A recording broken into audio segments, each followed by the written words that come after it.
All right, well, thanks for joining us tonight. This is lesson number 3 of how to play the Musket and Pike series. The newest game in the series is Saints in Armor, and the Vassal module is not yet available for that, at least not that I've seen. And so what we're doing here is we're using the module for Edgehill, which is one of the battles from the first game in the series, which is available on pre-order. It's one I'm very excited to see a reprint of, and there should be a reprint. I'm hoping there'll be a reprint this year of that title. In the first couple lessons, we covered orders, formations, the core sequence of play. Last week, we looked at the action sequence when a wing is activated in the game. Each unit can do one of several different things. We looked at what those are and the orders in which you have to undertake things. We looked a little bit at commanders. You have two different types of commanders: the wing commanders, which each command a number of units in the game, and then you have an army commander that provides some overall command and control. He can do some special things, and it's very important you understand what he can do, because he can make you or break you based on how you use your army commander. One of the things that we talked about with the wing commanders that I need to reinforce, because I may have given an incorrect impression at some point, and that is that wing commanders, whenever possible, they must be stacked with a unit from their formation. So if you're going to, right now, for example, Prince Rupert is stacked with a cavalry unit, the 2nd Battalion of Morris, and if you want to activate the wing commander to move him, to do one of the two things he can do is you could move him. And if you choose to move him, you have to be careful because you have to be able to put him on another unit from his wing. You can't just leave him out in open space. Army commanders, remember what they can do. They can influence orders change. The king here is useless. He's got a rating of 0, but if they have a negative modifier there, they'll be very useful for influencing orders changes, influencing continuation or preemption, or with rallies. They can also influence those. If you got a rating of 0 like King Charles, you can still move the guy, he can reform, and he can still rally units that he's either stacked with or adjacent to. Although his ability to rally is curtailed a bit if he doesn't have a modifier. Tonight what I want to do is I want to look at movement again. Right now we have all of the parliamentary forces are under receive charge orders, and I'm just assuming, let me just move the turn marker, I'm assuming a turn has gone by here, that we're in turn 2, and that the parliamentary forces have not moved much at all. And the reason for that is, in this case, it might be better to allow a time of separation between them to allow the parliamentary artillery to inflict some formation hits on the oncoming royalist. There really isn't any sense in bringing the parliamentary dragoons over by the plowed field. And by the way, the plowed field is it's basically open ground. It's just there for historic interest, and the little minor streams on here have no impact on play whatsoever. Those dragoons, there really isn't any reason to send them to a hurried death, so I've just left them back where they are. Better just to wait on the oncoming charge rather than to hasten their defeat. It's only a matter of time before those dragoons are overrun and they'll be destroyed. The cool thing about dragoons and musketeers, though, is that they are worth 0 victory points to your enemy when they die. So, you want to keep them alive as long as possible because they can be a nuisance. But if they die, it really isn't any skin off your back. It's just a headache and a speed bump for your opponent. And they can inflict casualties, which are worth victory points. If you inflict casualties on cavalry or heavy infantry, those are worth victory points. So, they can get you something and buy a little bit of time. I've left the cavalry for the main infantry line of the royalists. I've left them behind the infantry line as something of a reserve to shore up the right flank of the royalist line if and when it gives way. So that's the situation at present. Let me reiterate what we learned about movement. Basically, the movement ratings for units, they're not printed on the counters. They're printed on the play aids that come with the game, but the movement ratings are this. Cavalry units have 8 movement points. light infantry, which consists of musketeers or dragoons. Some games they might have them called commanded musketeers. All of those that are classified as light infantry have 6 movement points. You can stack a 2 or 1 strength light infantry unit, whether it be musketeers or dragoons. You can keep them stacked with a heavy cavalry unit, and they both are treated as though they're one unit until you decide to separate them. As long as they're stacked together, then you have 6 movement points, and you have 6 movement points. To move both of them, they have to maintain the same facing. Again, they're treated as one unit when they're stacked together like that. We have a couple cases of that at the beginning here. Actually, the parliamentary commander on the left, Ramsey, is stacked with a musketeer and a heavy cavalry unit. The advantage to keeping them stacked like that, by the way, is because so long as they're stacked, they're treated as one unit, but the musketeer can fire reactively and the cavalry could fire reactively when an appropriate trigger is given.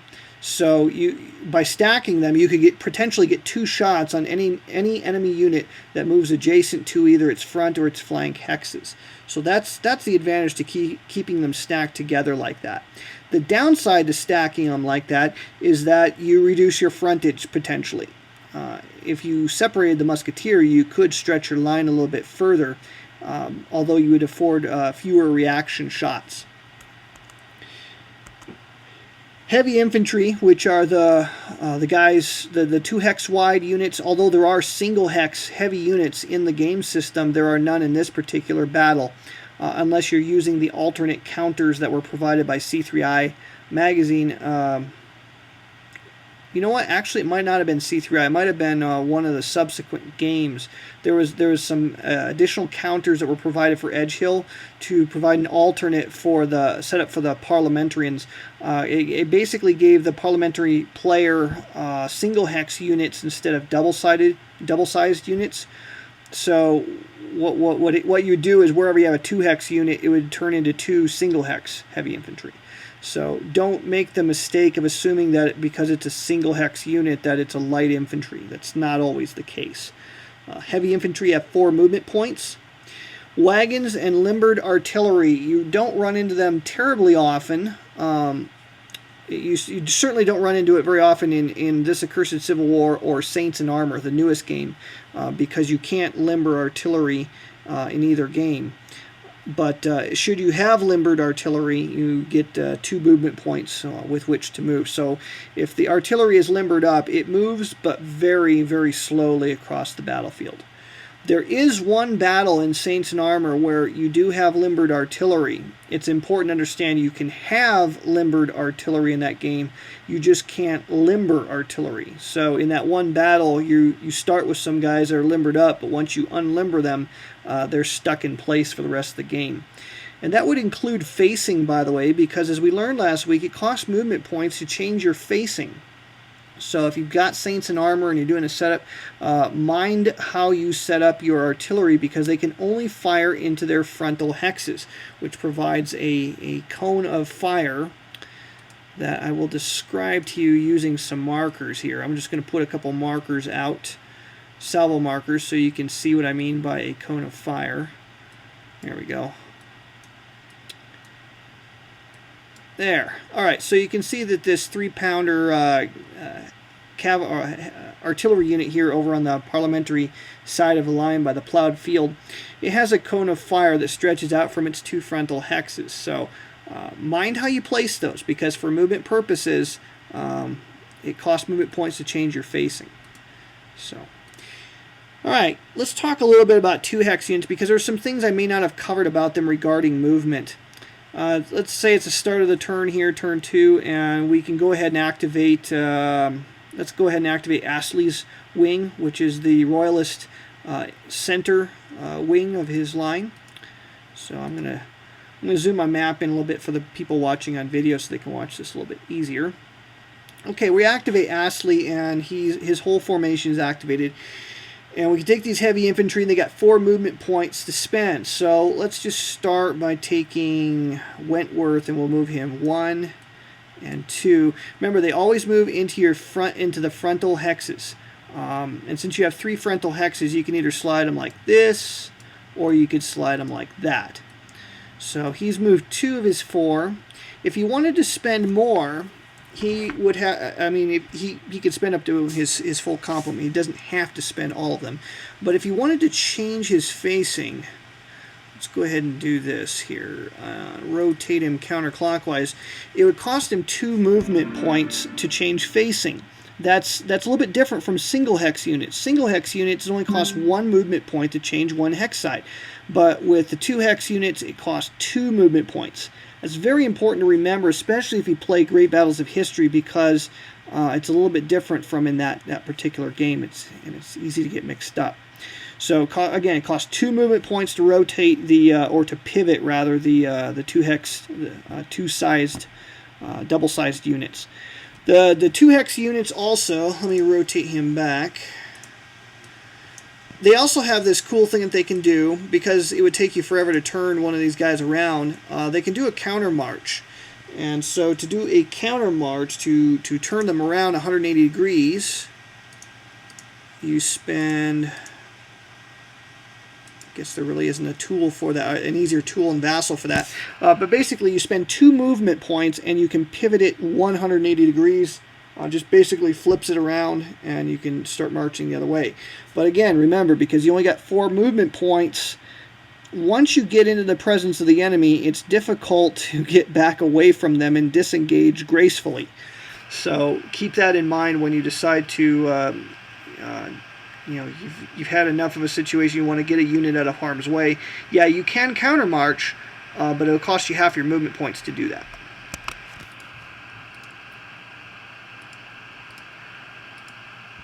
Okay, so let's say he's moved 2, 3, 4. Let's move him like so. And then we'll take fielding 1, 2, 3, 4. This guy, just go 1, 2, 3, 4. Now, I'm going to zoom out a little bit for the people watching video. One of the things I want to do here is I want to expose a lane of fire for my artillery. And go ahead and slide him 1, 2, 3, 4. Now I'm opening a gap in my line, which may come back to haunt me. 1, 2, 3, 4. But it at least provides a narrow lane for my 12-pounder and 4 to 8-pounder cannon to fire on the Royalist line. So at the start of my activation, neither one of those guys had a line of sight or a line of fire to a target because they were blocked by friendly units.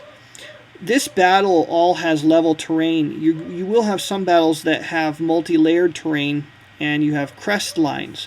There are 2 different kinds of crest lines in the game, and the scenario will define how they are to be treated. You have steep, what's called steep slopes, and then you have gentle slopes.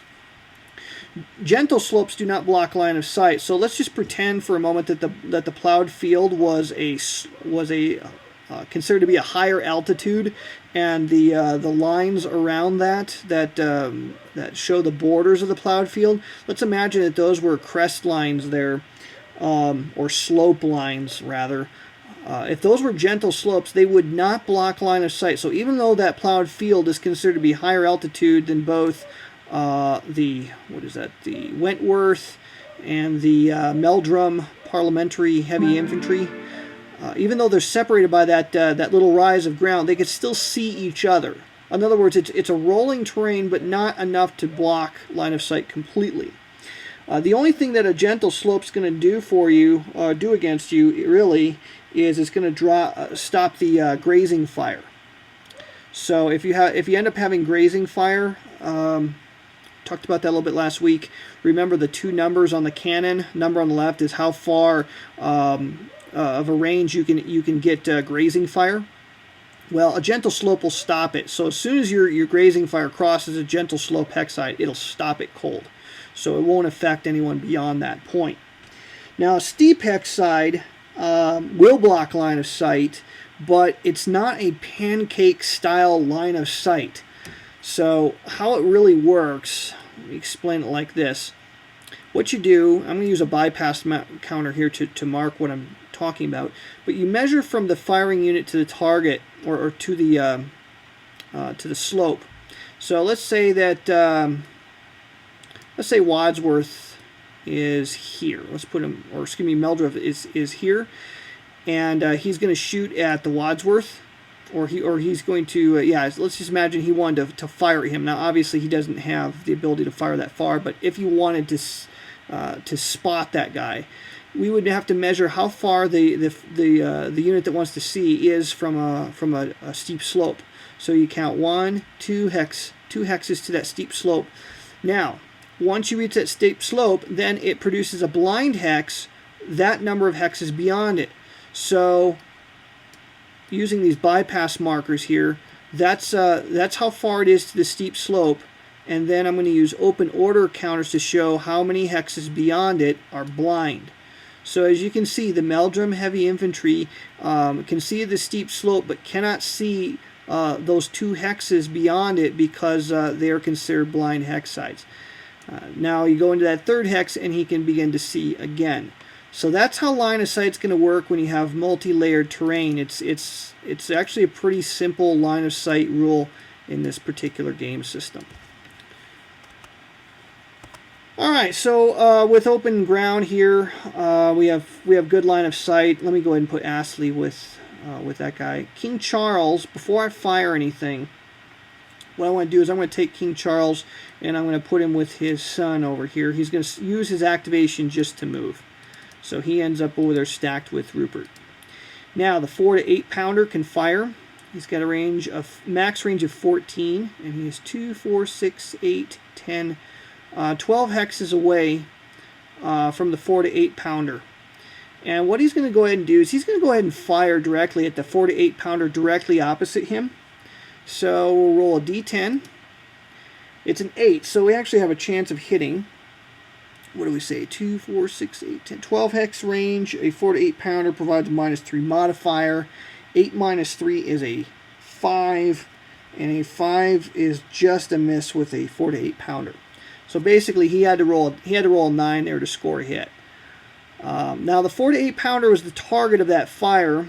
Can do what's called a reaction, and he can fire back. But if he chooses to fire back, then he's done for the rest of the turn. He might want to wait on that, because if Astley gets momentum and begins to close in on the parliamentary line, he would have a reaction fire opportunity as soon as a heavy infantry, or any unit for that matter, enters within his grazing fire range, which is 4. That's the first number. Also, the 3 pound what is that, Sacker or Falconer? Falconer. The 3 pounder, way over on the right hand side of the parliamentary line, he's got a grazing fire range of 3 as well. So that was one of the reasons why I was firing on the artillery. Well, the 12 pound cannon does have a clear line of sight to the 4 to 8 pounder, and he's going to have a -2 modifier due to range, and a 6 minus 2 is a 4. That's just a miss with him as well. So they both came close but missed in their attempts to hit the enemy artillery. And with only a 10% chance of success with the return fire, the parliamentaries will just hold their fire. At this point, Astley can attempt to roll for momentum. He rolls a 9 and fails spectacularly. So he is done for the turn. Now the next group of units that have a charge order may go ahead and activate here, and that's going to be over on the left, and that's Lord Wilmot. So his formation is now active. Okay, so one of the things, like I said, that you're not going to encounter in this particular battle, but you could end up with in other battles, are bridges. So let me show you how those work really briefly, because it's handled a little bit differently. Let's just pretend like these, let's just say these bypass markers here are a river, and most often rivers are impassable. Okay, so let's just pretend there's a river here, and this road is crossing that particular river. And you've got a unit here like Wadsworth, and you want to cross this bridge. Now, how do you do that with a 2-hex unit. How do you get this guy across there? Try as you might, you will find that there is no way for you to rotate and manipulate that counter to make both hexes get across that bridge and into the other side without entering the uncrossable river. So here's how you do this. There's basically two ways that you can accomplish this goal. One is to be in column. If you're in the column formation, and you never do this in the presence of the enemy, by the way. So if there's no enemy around and this guy was in column, he would actually be, let me rotate him like so. He would actually be looking more like this, and the head of the column would be, well, I guess that doesn't really rotate well, does it? So, oh well. The head of the column is the right-hand side of the counter. And if you're in column formation, you get +2 movement points, which means a heavy infantry can move 6 hexes. And you don't encounter formation hits due to terrain. The cool thing about when you're in column is that the tail of the column can swing around. So if you decide to move the column, the head of the column into, say, this hex here, then the tail would swing around. And this is really hard to do in Vassal. Wrong way. It would go, let's see, counterclockwise. There we go. The tail of the column would then swing around like that. So that's how you end up moving in column. The tail swings around on you, and you can do all kinds of cool stuff. The problem is you can't really do that in the presence of the enemy. If you run into a bridge, it's very simple matter. You simply just move across the bridge like 1, 2, 3, and just get across it. The only thing is you cannot end up straddling a bridge hex side. Alright, so if the bridge was crossing a hex side rather than a whole hex, that you can't leave that straddling the hex side. You can leave it in a bridge hex, but not in a bridge hex side. Alright, so that's option number 1, but that's probably not the one you're going to encounter the most. The one you're going to encounter the most, because they're the most interesting, is when there's bad guys on the other side of the river. So how do you do that? What you end up doing is, in order to cross a bridge with a heavy infantry, a 2-hex sized heavy infantry unit that's not in a column formation, you first must be in formation normal or open order.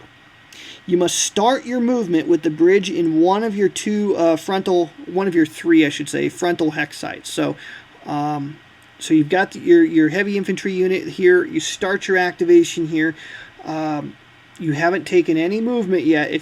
So long as you're formation normal or open order, then what you do is you spend all of your movement points and you take the heavy infantry unit and skip a hex, and you put it into one of the hexes on the other side of the bridge. So basically what's happened is all the infantry have squeezed through there and they end up on the other side. There is a cost. If you were formation normal before doing that, you are now formation broken. If you're in open order, you simply remain open order. But if you are formation normal, you're now formation broken. And that's why guarding a bridge crossing with a piece of artillery is such a big deal, because you can, with that piece of artillery, a lot of times you can keep them out of formation normal by breaking up the formation with artillery fire. So that's how you're going to handle those bridge situations with the clumsy 2-hex units. Okay, so we talked about fire combat last week, and I wanted to look at this again because this plays such a big role in the game. And one of the things I didn't really cover well last week was the sequence of the fire combat procedure.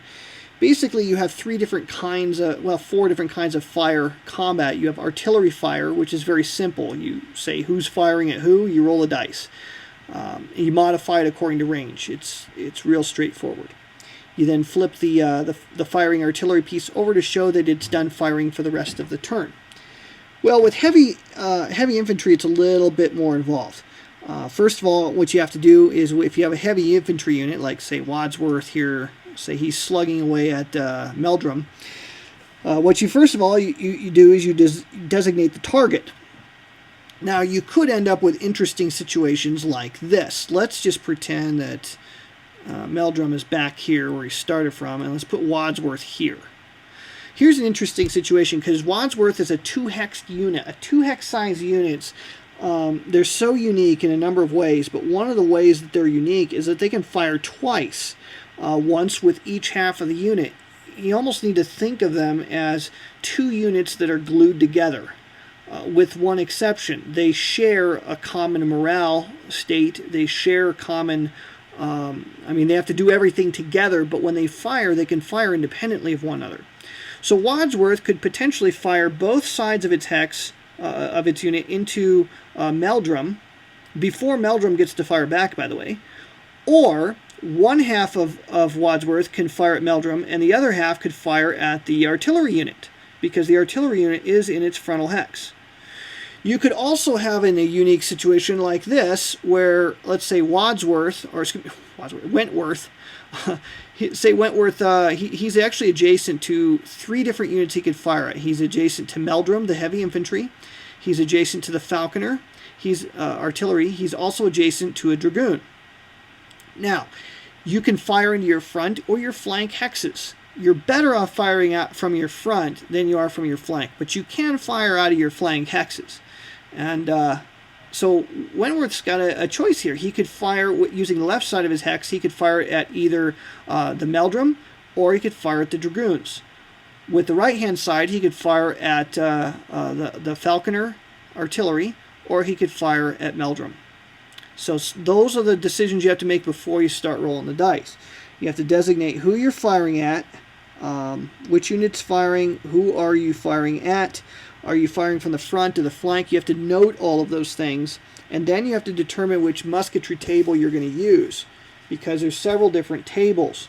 The heavy infantry musketry tables, which are inside your fold-out of charts and tables, you have 2 different sections. You have heavy infantry, and then you have heavy infantry that have regimental artillery. None of the units in this battle have regimental artillery. You find them more at the end of the 30 Years' War battles, and they're designated by showing a small artillery symbol on the 2-hex size unit itself, or on the heavy infantry counter itself. So if you have that, you have to note which musketry table you're going to use, and then are you firing from the front to the flank? That determines the column you're going to use. If you're using salvo fire, which is only from the front, then you'll note that as well. So you determine, who you're firing at and from which side of your counter you're firing. You find the table, you roll die, you apply the modifiers, you cross-index the modified roll with the appropriate column you identified, and you apply the results. So that is the sequence. You can't just blaze away and then retroactively decide which one you were shooting at. And we'll talk about reaction. We're not going to get to reaction tonight in detail, but there are important reaction triggers, and one of them is fire combat. When you fire at somebody, if you don't kill them, they will have the opportunity to fire back if they are fire-capable units. So, you have to think about that. If Wentworth here were to fire at the dragoons and the falconer, then Meldrum would not be able to fire back because he was not targeted. So those are some of the things you'll want to keep in consideration. All right, let's talk about light infantry, or what we call it, light infantry combat, fire combat. It's pretty much the same deal, except that firing from the front or the flank from a light infantry like the dragoons or the commanded muskets, there's no negative side to that. So the only safe way to approach a dragoon or light musketeer, any of those light infantry, is from the rear hexes. If you enter any of their front or their side hexes, they will be able to, that will constitute a trigger for reaction, and they can potentially fire at you. And the fire combat is not degraded just because they're firing out of their flank hex. However, the light infantry, they're small bodies of guys, and they tend not to cause a whole lot of harm in combat. But the procedure is the same. You designate the target. You don't have to note whether you're firing out of the front or the flank. You find the table that you're going to use. You are going to use not the heavy infantry musketry table, but you're going to use the light infantry and cavalry fire table, and then you're going to use the commanded muskets and dragoons column of that table. Best modifiers for light infantry is that you have a high number of strength points in the unit. If you have strength points greater than 1, then each strength point greater than 1 is a positive modifier. But you tend to only have a 30% chance, a 20 to 30% chance of scoring a hit when it comes to light infantry firing. Cavalry is the same sort of thing, but remember that with cavalry, and we talked about this more last week, so I'm not going to hit that again. With cavalry, remember that you have to mark them as with a pistol marker to show how many shots they've taken. They only get 2 shots before they have to use a reform action in order to reload their pistols. Musketeers never have to check for any of that, nor do heavy infantry. Alright, so we've got Lord Wilmot here, and he is activated, so we're going to go ahead and move some of these guys. This Dragoon's going to move like 1, 2, 3... yeah, let's go ahead and move him up like so. 4. Okay, as soon as he moves adjacent to the Dragoon, that constitutes a trigger for reaction, and one of the reactions he could take here would be to go ahead and fire. So he's going to go ahead and use that. He's going to roll a d10, and he's going to add 1 to it, but with a die roll of 2, it's not going to help. The modifiers for light infantry, basically for commanded muskets and dragoons, your modifier that you're going to use most common is +1 for each strength point greater than 1. If the defender's in a hedgehog or column formation, that will help you as well, but that's rare you get that opportunity. Alright, so now the next Dragoon comes up and he goes 1, 2, 3, 4. Now, here's something that's really important, and it deviates from other game systems, and that is you can reaction fire as many times as you want, so long as a trigger is provided you, and that you still have pistols if you're dealing with a cavalry unit. So now this Dragoon moved next to 2 Dragoons, so each of the opposing Dragoons is going to get a fire opportunity reactively. So the one on the far right of the parliamentary line fires first, and he whiffs, and the second whiffs as well. So this is good. We got up into their presence without taking any hits. Now remember, we're under charge orders, and so it's obligatory that the cavalry units or that the units of this formation or this wing move closer towards the closest enemy unit that doesn't already have a friendly unit adjacent to it already that they can see. So we're going to go ahead and take then, and we'll move this guy 1, 2, 3, 4. We'll move him into the plowed field here. And now he's got an opportunity to fire, but because he moved, the trigger for reaction is going to happen first. So the Dragoon is going to fire, and he fires a 9. So that is going to give a strength hit. So his strength drops down to 2. Oops, I think I did that wrong. He's got a strength hit of 1 on him, so I'm just going to put a 1 marker on him. Alright, so he takes a strength hit of 1. Now, whenever you take a hit in fire combat, there's several things that you want to take notice of. Let's look at the consequences of fire combat. The first consequence of fire combat is casualties. Numbered markers are going to be placed on the units to show how many casualties they've taken, and casualties on heavy infantry are worth 1 victory point at the end of the battle. Casualties on cavalry are worth 2 victory points at the end of the battle. So causing casualties is always a good thing for you. So, second possible thing that can happen from fire combat is morale checks. You can force a morale check if you provide enough casualties on a given unit. If your unit has a morale of 6, any hit will trigger a morale check. It will force a morale check on you. If you take 2 hits from the same fire combat, then a 7 morale unit must take a morale check. If you have a morale of 8, it takes 3 hits in one combat situation to trigger a morale check, and that almost never happens. So in this case here, he's got Grandison has a morale of 7, so that hit does not trigger a morale check on him. Now let's imagine for a second that I did something a little more risky and I moved him here. Now I say it's risky because you're providing 2 shots on that cavalry unit. And let's just imagine that both of them defied the odds and scored hits. A couple things would happen there. First of all, he takes 2 casualties instead of 1. But each of those casualties came from a separate fire combat. So he would not be forced to take a morale check from that. There is something known in the game as a casualty threshold. Casualty threshold is once you've taken so many casualties, you have to look at this table, and it's on the fire. It's part of the fire tables on the middle part of your foldout. The casualty threshold table. What you do is you look at the original strength that's on the counter, and then you look at the original morale that's on the counter of the unit. And right here, Grandison has an original strength of 3, and he's got a morale of 7. You cross-index those, and you come up with the number 2.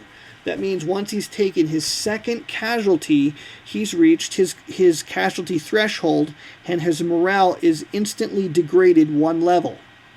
There are 3 levels of morale in the game. Morale normal is what you start out with. Morale shaken is the next step down. And when you're morale shaken, the consequence of being morale shaken is that your printed morale is reduced by 1.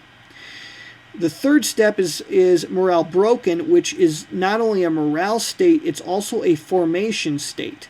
And once your morale broken, the things you can do with that unit are seriously curtailed. And during the route movement phase at the end of the turn, all units that are morale broken start running full speed for their retreat edge of the board.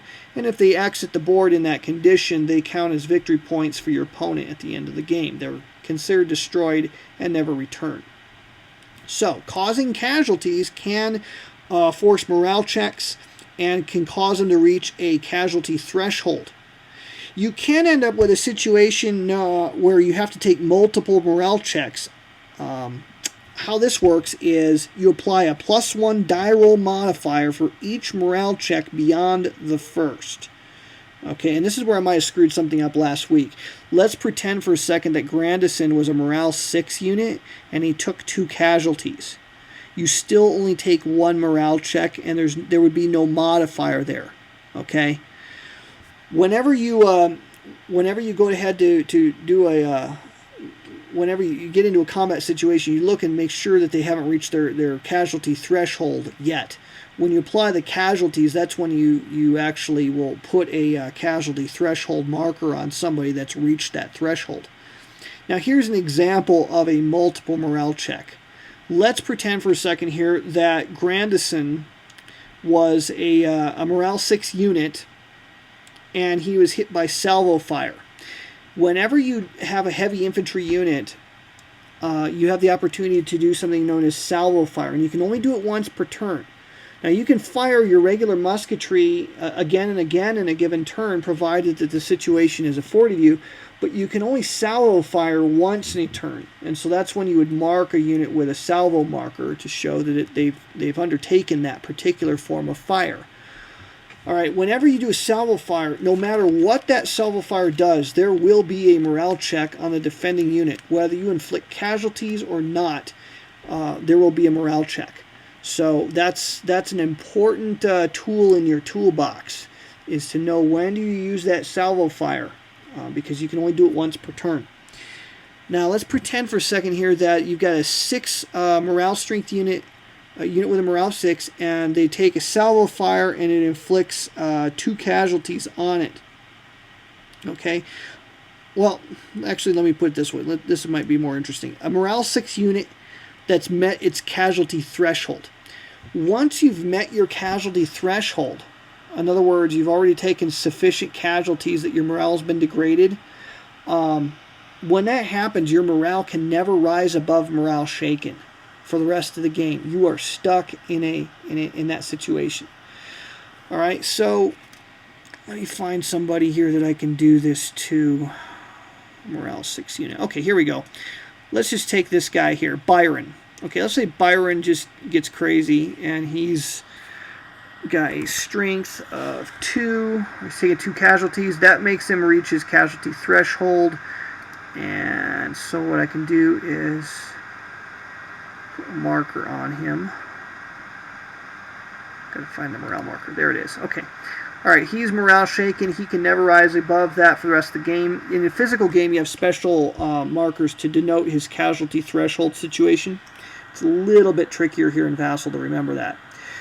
Alright, let's say he's got his morale shaken thing here. As soon as you have reached your casualty threshold, any casualty marker placed on you will trigger a morale check. Okay, regardless of what your printed morale is, any casualty, if you've reached your threshold, will produce a morale check. Now, in this extreme situation, you got a salvo fire from this guy here on Byron. He's already reached his casualty threshold, and he takes one more hit from this. Okay, let's just imagine that this takes place. He takes one hit from it. That one hit, because he's a morale 6 or less, triggers a morale check. Because he's already reached his casualty threshold, that triggers a morale check. Because he's the subject of salvo fire, or the target of salvo fire, that triggers a morale check. So you have 3 morale checks here. What happens is, instead of making 3 die rolls, what you do is you make 1 die roll, and you modify it by +1 for each additional morale check beyond the first. So because he's taking 3 morale checks, or subject to 3 morale checks, he would roll a die once and add 2 to the result. So that is... that's one of the more extreme cases of what fire combat is capable of inflicting. There is one last thing that fire combat is capable of, and that is fire combat has the ability to inflict formation hits on certain units. Here's how that works. Let me fix this guy back to his original state here. There we go. This is most common with artillery. The most common result on the artillery fire table, provided that you didn't get a miss, is a formation hit. You also have some units in, like I said, the later games in the series from the later period of the 30 Years' War that have regimental artillery. Those units are marked with an artillery symbol on their counter, and they use a different fire table, and they're also capable of inflicting formation hits in addition to casualties, and also potentially morale checks when they fire on a unit. So that's what fire combat is capable. In this last segment here, what I want to do is finish up this activation. So we've already moved 1 cavalry. Now the rest of this cavalry, I really don't want to move into the gap between the dragoons and the Grandison heavy cav, but I have to keep moving towards the enemy. So I'm going to go ahead and take these guys and just move them 1, 1, 1, and 1, 2, 3. I'll move that one up a little bit closer like so. Okay, so everybody has moved. Now when we get to the very end of all of this, the active player designates which defending units that are adjacent to his own that he will attack. So Grandison, I'm just going to declare that Grandison is going to attack the dragoons adjacent him, and that is the only one I'm going to declare. Now, once you've done this, the inactive player has the opportunity to take any of his units that are not been designated as a target, and he can designate them as an attacker against any of the active player's units that are adjacent to him that are not already attacking somebody. Actually, I might have to double check that. That might not be correct. I think you can actually attack somebody. Let me read the rule from the rulebook, make sure I get this right. The active player designates all hexes that will be attacked in close combat. The inactive player may designate any inactive unit not already designated as a defender to attack in what's called reaction close combat. So the inactive player resolves his reaction close combat first. You just start anywhere. It's usually helpful if you start at one end of the field and move across it if you have a very large formation. So you can actually, if you are the reactive player here, target somebody who is the active player who's already designated himself as an attacker, and if he no longer finds himself in that position after the reaction close combat, then his own close combat that he previously declared would be null and void. So here in this case, light infantry cannot attack anything other than their own, basically. So they're very limited as what they can do in close combat.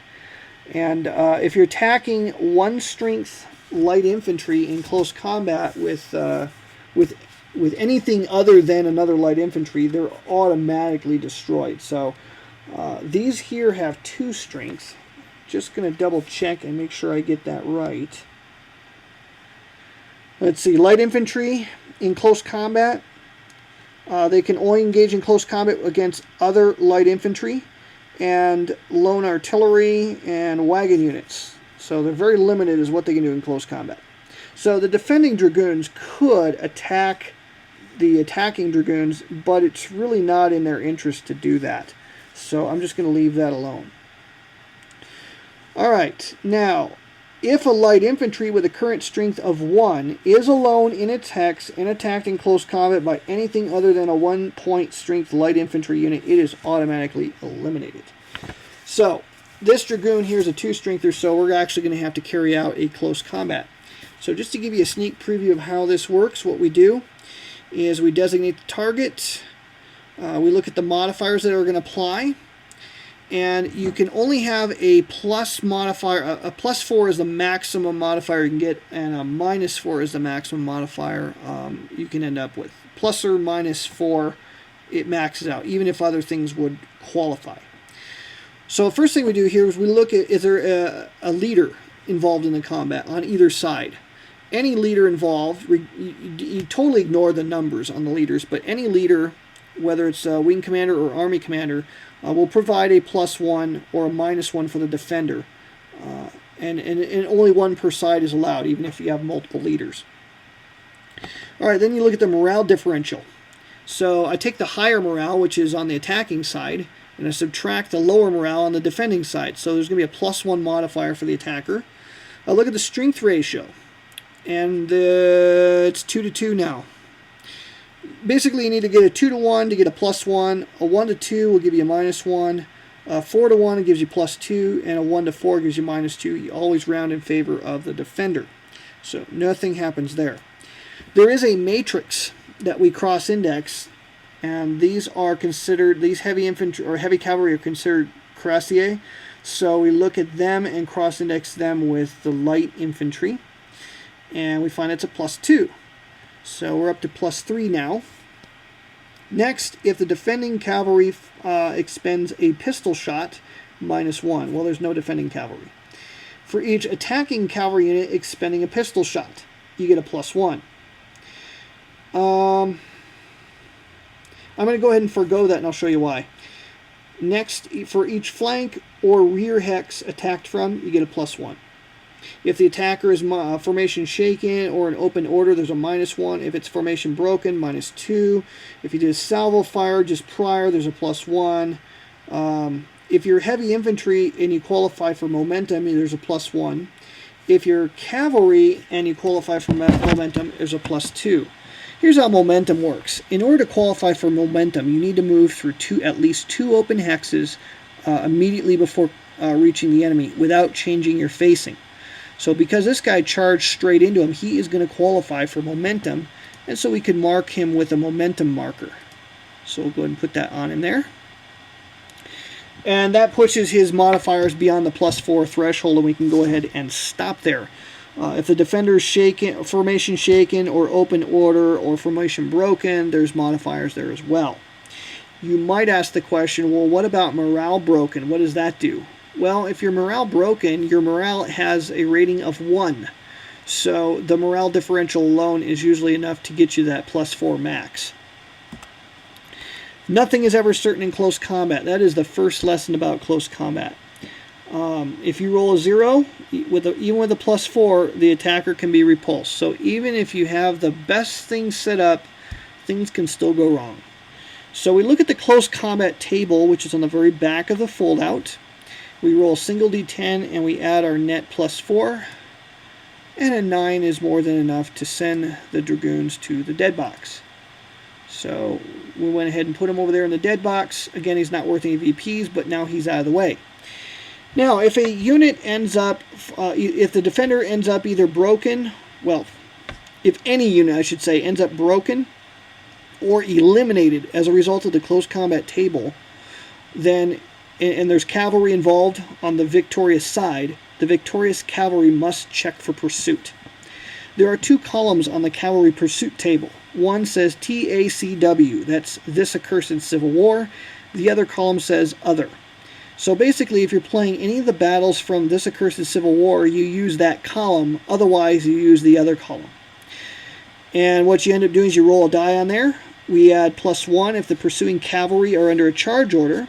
+1 if pursuing cavalry used momentum in close combat. -2 if Cromwell is stacked with or adjacent to the cavalry that are pursuing. And minus the leadership modifier of any friendly leader used in the combat. So leaders have a tendency to try to curtail the pursuit. Well, in this case, we're going to add 2 to the die roll because we're under charge orders and we used momentum. So here comes the die. 5 + 2 is 7, and what the table says is on a modified 6 or higher, the unit pursues off map and is eliminated from play, or the defender is eliminated from play. So let's imagine for a second that the unit, instead of going to the dead box, let's just imagine that this particular guy, the defender, if the final result was a 7 or 8, the defender would have been morale broken. When you end up morale broken, facing is at this point irrelevant when you're morale broken, and you must move 2 hexes away from the unit that inflicted whatever caused you to become morale broken. And you have to move away from that unit, so he could never move here. If you cannot move adjacent to the units that have inflicted this on you. The second thing is that you have to move towards your retreat edge of the board. So you can move adjacent to other enemy units, although it's not a good idea to do that, but you can't move adjacent to the guys that inflicted this.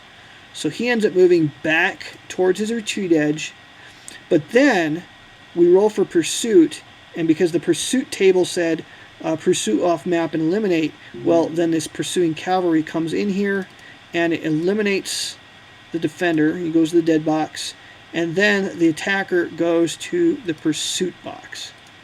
What does that mean?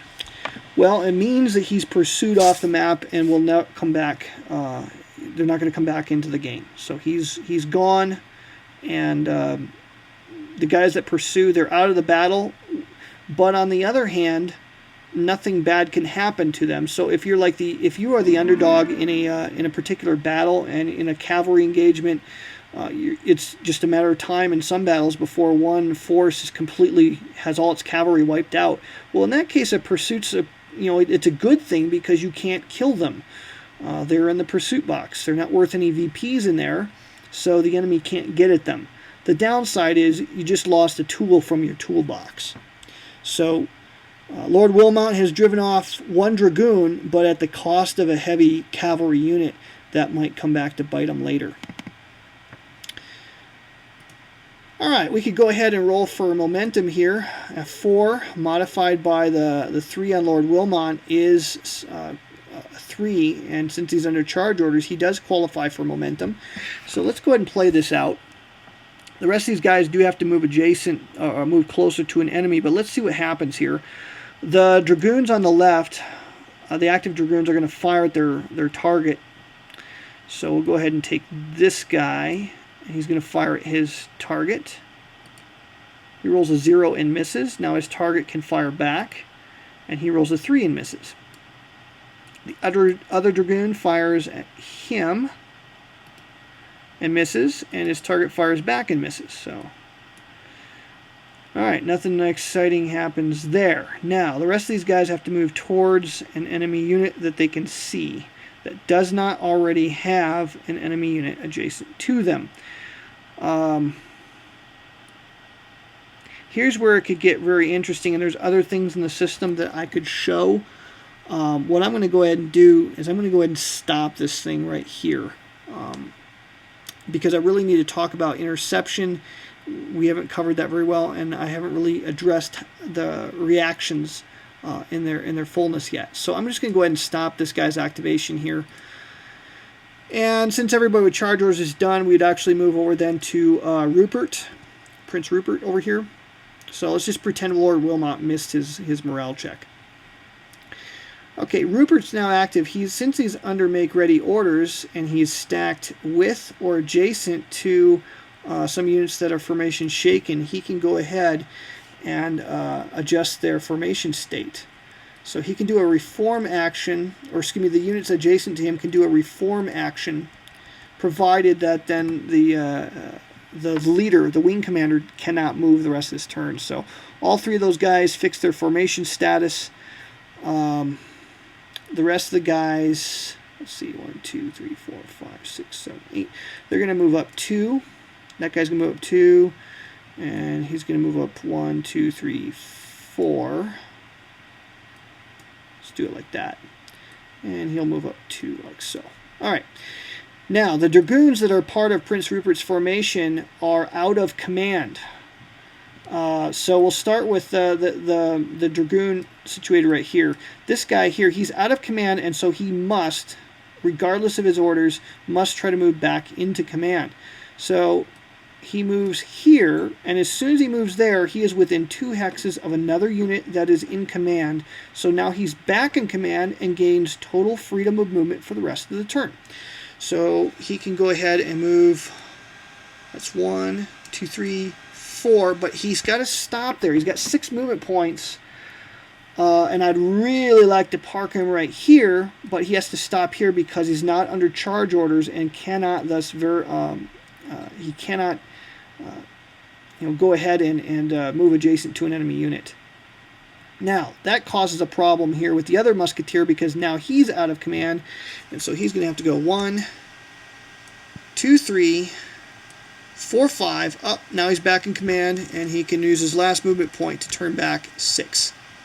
So now you can see how it's important that you order, how you sequence things. If Prince Rupert hadn't used his ability to allow a reform action, he could have moved, and that might have helped, but he was not able to do that, so he just had to stay there. And King Charles could have done some things too. He could have used one of his actions to reform one of those guys, and that would have freed Prince Rupert up then to move, but we chose not to go that route. So those are some of the things that you can do with your units, and that shows how your orders they really curtail your ability to control your army. And that's really the heart of this game system, is figuring out how to get your army to do what you want it to do. It looks like it's pretty straightforward until you start playing it and you realize that your guys are obeying your orders that are no longer relevant. And you want them to do this, but you can't because they're under this order. And slowly, relentlessly, you begin to lose control of your army. And that's when it really gets exciting. All right, so that's lesson number 3. We'll do number 4 next Monday, and we should be getting close to wrapping it up. Next week I want to talk about reactions. We'll look at close combat maybe again, and then I think there might be some things with morale that we haven't covered yet, but we're getting very close to having this done, and if you listen to all the demos up this point, you're probably in good enough shape now to just read the section regarding reactions. See, that's section number 9, I think, in the rulebook, page 13 of the system rulebook. You'll find reactions in there. And also, we haven't really talked about rallying so much. That's in section 13. And we haven't talked about how you determine victory, but that's a real straightforward thing. You just look that up at the end of a battle. So if you want to jump in and start playing the game, you're pretty well equipped at this point to do it. But we'll do at least one more lesson here to try to wrap things up. Appreciate you guys coming out tonight. If anyone has any questions, I'll stick around for a few minutes. Otherwise, thank you for attending, and have a great evening. We'll see you back next Monday.